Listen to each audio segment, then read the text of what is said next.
the Atlantic Ocean off the coast of Guyana.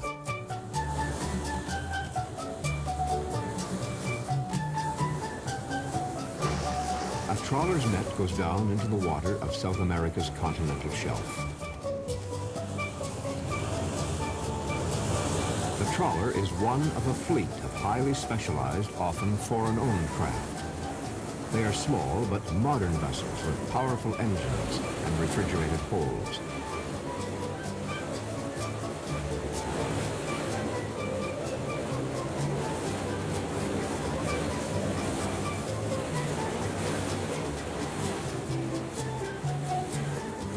The sample net tells them when they have found their target. These boats are not after fish. They seek shrimp, a food that brings high prices on world markets. By the time the boat returns to port, the shrimps will have been bagged and frozen. The catch varies from 3 to 15 tons for a 3 to 4 week trip. The operation is expensive, but the world price of shrimp is high. Most of the catch will stay in Guyana only long enough to be sorted and packaged.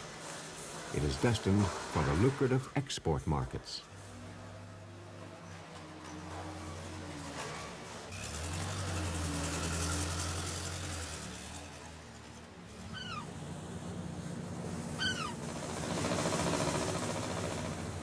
But this successful and simple operation creates a food problem with worldwide implications. These trawlers are built specifically to handle shrimp, but their nets often contain only 15% shrimp. The rest is fish and various invertebrates. There may be more than 100 different species, most of which are good eating and commercially useful. But the highly prized shrimp claim the limited storage space below deck. So the fish is thrown back into the sea, a terrible waste of food. Instead of feeding people, this fish becomes food for seabirds and for the sharks whose numbers are increasing in these waters.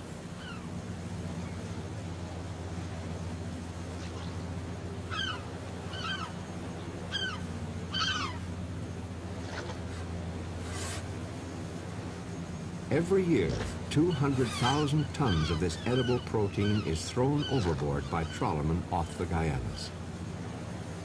And this is only one small part of the ocean. Shrimp thrive in tropical coastal waters around the world. There are similar shrimping operations in the Gulf of Mexico and off the coasts of South America, Africa, and Asia. Assessments made by the U.S. National Academy of Sciences Study Group indicate the worldwide total of fish bycatch discarded from shrimp trawlers is between 16 and 21 million tons every year. This is almost equal to the amount of fish now being consumed directly by the people in developing countries. All this waste occurs in the same areas where more food is desperately needed. In Guyana, however, something is now being done about this. Beginning in 1973, the government of Guyana requested each of the 200 trawlers operating out of Georgetown to bring in at least 1 ton of bycatch fish per trip, roughly 1 day's catch.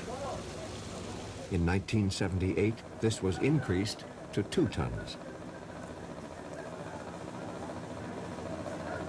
The government also banned all imports of fish and fish products, thus saving foreign exchange and ensuring a ready local market for the bycatch.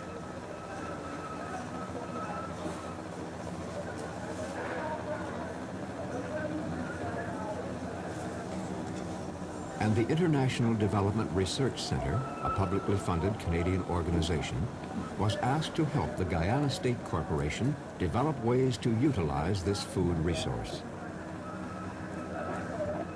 With help from IDRC and with consultants from the Canadian Federal Fisheries Laboratories, a pilot-scale operation was established to process part of the bycatch.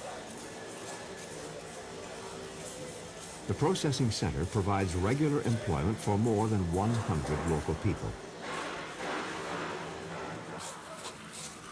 Before 1973, there was no commercial fish processing in Guyana. Salted, smoked, or pickled fish were all imported and relatively expensive. Today, this pilot plant processes more than 20 tons of fish every month, establishing the basis for a commercial operation. Once scaled and cleaned, some of the fish is processed to make traditional products that were formerly imported. Salt fish, for example, is a long-time favorite in Guyana and in most Caribbean countries.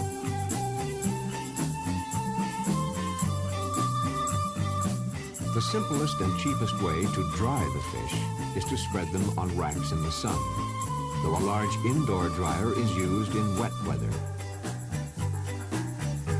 Fish to be smoked, such as cavalli, are first soaked in brine for 2 days. Production of this popular product is now close to 500 pounds a week, and storage tests show that smoked fish can be kept for over 3 months. A number of products new to Guyana have been developed in the bycatch project. These have potential for large-scale production. Smoked fish, for instance, is blended with margarine and local herbs to make a sandwich spread. This has proven to be very popular for home or institutional use. Export of this Guyana-made fish paste to some Caribbean countries has already begun. Fresh frozen fish fillets made from sea trout and other larger species are also attracting orders. So much so that the pilot plant cannot always meet the demand.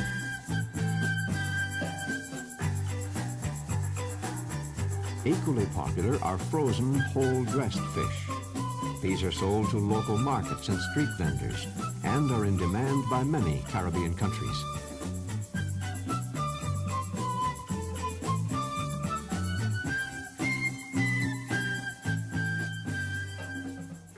The smaller and less known fish are put into a flesh and bone separator to make minced fish, a new product with high market potential.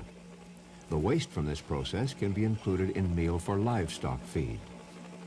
The minced flesh is sold either fresh, frozen, or salted. Minced fish, dried and salted, will normally keep for 4 months in sealed plastic bags without refrigeration.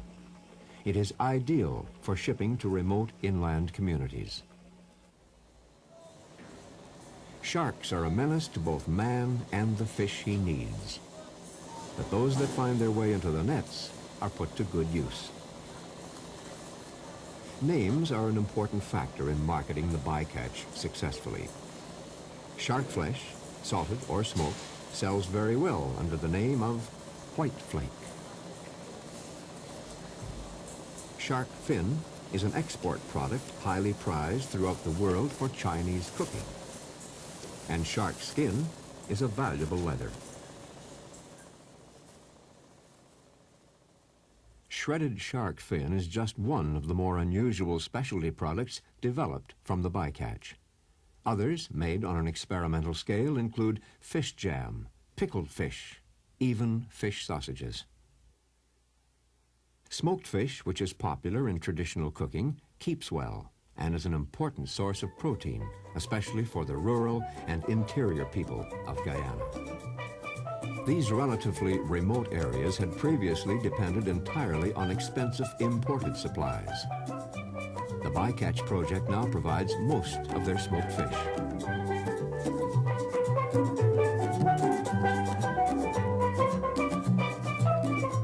To help popularize the new products, the project personnel developed special recipes.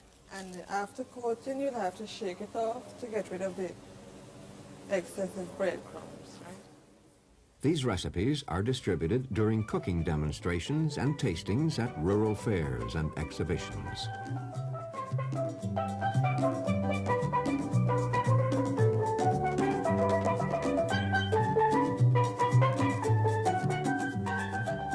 But the pilot plant can still only process about 1/10 of the bycatch landings. About 200 tons of fresh bycatch fish is sold every month to hawkers and traders. They sell it at markets in neighboring towns and villages, as well as in Georgetown.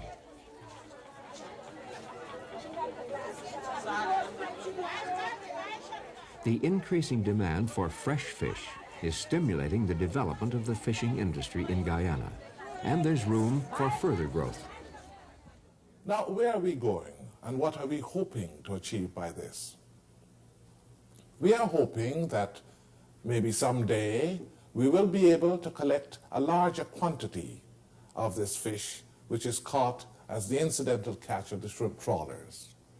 We estimate, and this is based on figures that have been collected by various surveys, that about 200,000 tons of this valuable protein is dumped every year on the Guyana continental shelf.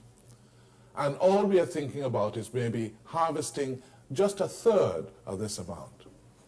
In order to do this, we will have to arrange a method of collection. One suggested solution is the short-term storage of the bycatch in a tank of chilled seawater on the trawler's afterdeck. Then, at regular intervals, the fish can be pumped into the holds of a large collector vessel, which can service the fleet. Most developing countries are trying hard to produce enough food to feed themselves. Yet every year, some 20 million tons of edible fish is thrown away by shrimp trawlers operating off their coasts.